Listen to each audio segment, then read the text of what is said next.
Hi guys, today I'm filming a video to which I sort of inspired myself a few weeks ago when I filmed my video about 5 favorite characters of mine from fantasy literature. And in that video I talked about Memory, Sorrow and Thorn by Ted Williams, and I thought that this really is a fantasy work that could do with a little bit of promotion these days.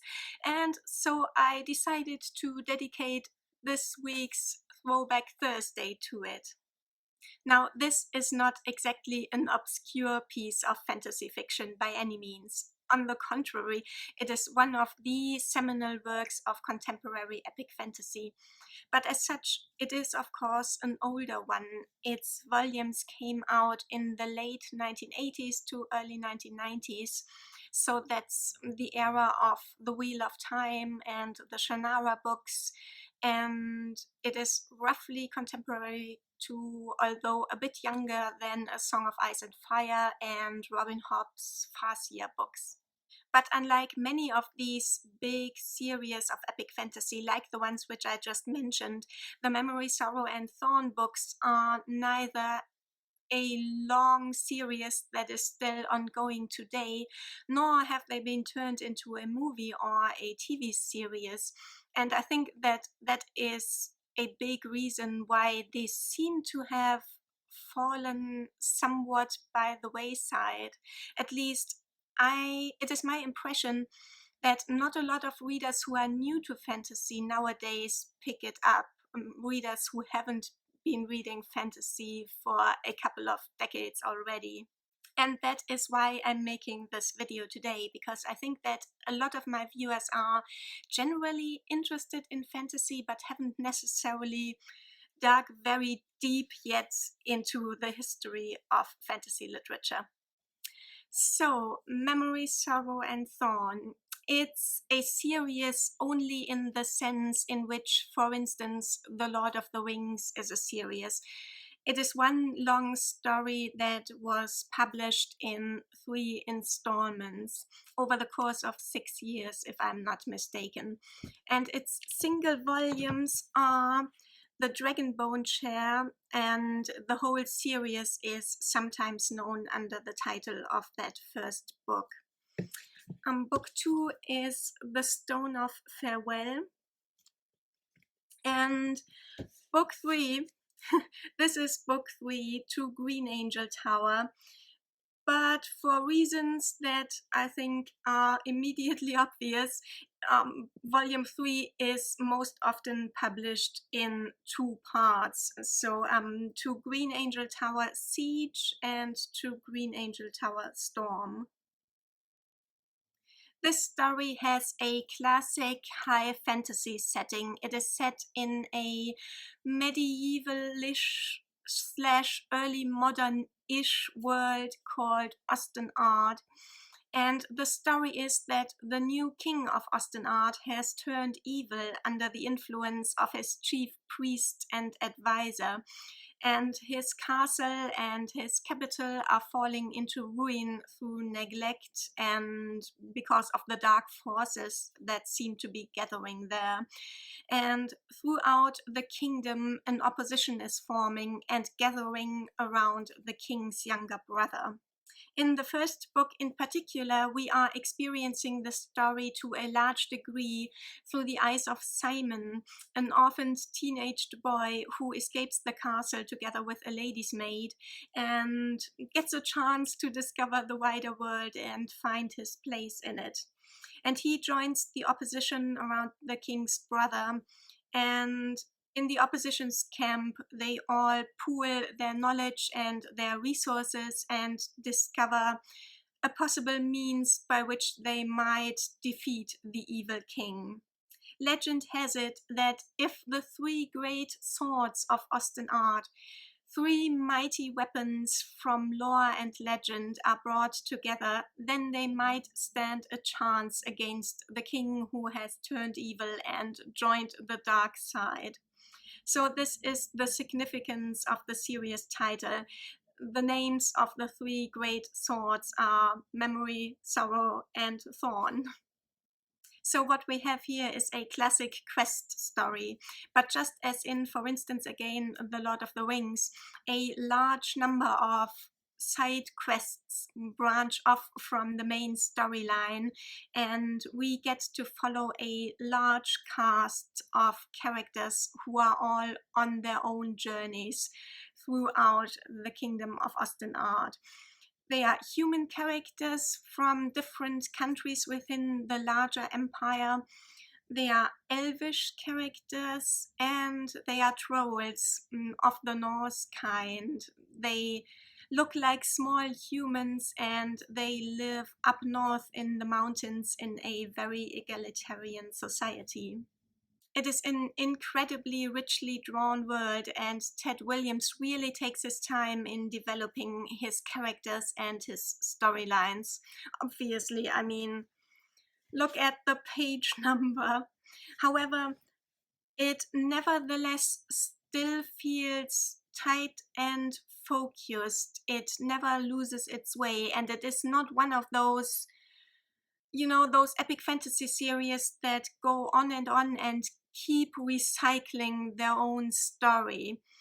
And neither do you ever get the feeling that Ted Williams is only exploring a certain story thread in order to kill time while events are progressing in another part of the world, as is the case in some other big epic fantasy series.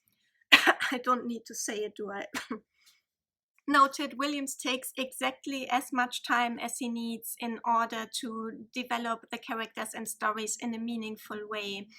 And as a result, the characters are all wonderfully distinct and memorable. And even when they get a little bit cliched, like the orphan boy on his search for his place in the world, or the princess who is trying to break free from the constraints of her position, even then the characters still feel real and relatable because the author took so much time in developing them. And then the world of Osten Ard itself. Osten Ard isn't actually really a complete fantasy world. It is more like one continent or one large landmass within a wider fantasy world, which is never clearly described and defined. But it doesn't really matter. For the purpose of the story, we don't need to have the world described exhaustively. What we do know is that centuries and centuries ago, Osten Ard looked very different population-wise. It used to be populated mainly with elves, or an elf-like kind of people. And although humans did exist, they were smaller in number, and they lived peacefully with the elves until one day a new kind of humans arrived from overseas, and Osten Ard was subjected to an invasion that is very reminiscent of the Norman invasion of Britain, even down to the Nordic sounding names of the invaders. And those invaders basically committed genocide on the elves and took their land, and from then on ruled over the human population of Osten Ard. And ever since, the elves have been living in a place that is reminiscent of a Native American reservation. And this piece of history is actually extremely important for the story, because it so happens that the power-hungry king and his advisor have made a pact with the undead last elf king of Osten Ard, Iniluki the Storm King, who centuries ago lost his life in the final battle for Osten Ard at the castle in the capital which once belonged to the elves. He was able to get a small number of his people out of the castle, but he had to give his own life in order to be able to do so, and has been looking for a way to come back. And therein, I think, lies the strongest point of the story. In this series, the ultimate evil the final boss, if you like, is actually a very sympathetic character. It is his minions, in particular the human ones, who are unsympathetic, self-serving, greedy, and ruthless, but the evil mastermind behind it all isn't actually painted as very evil at all, but as a very relatable character.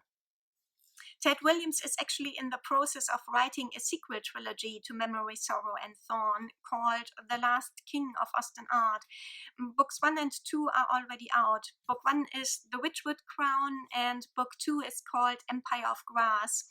So far, I've only read the introductory novella to this new trilogy called The Heart of What Was Lost, and I was a little bit disappointed by that one because this ambiguity and this emotional dilemma that I found myself in reading Memory, Sorrow, and Thorn was absent from at least this introductory novella. And if that's the case in the whole trilogy, then this new trilogy will automatically just pale in comparison to Memory, Sorrow, and Thorn, because it is this ambiguity which lends Memory, Sorrow, and Thorn such a poignant kind of emotional gravitas, which I think elevates it above many of these early works of epic fantasy.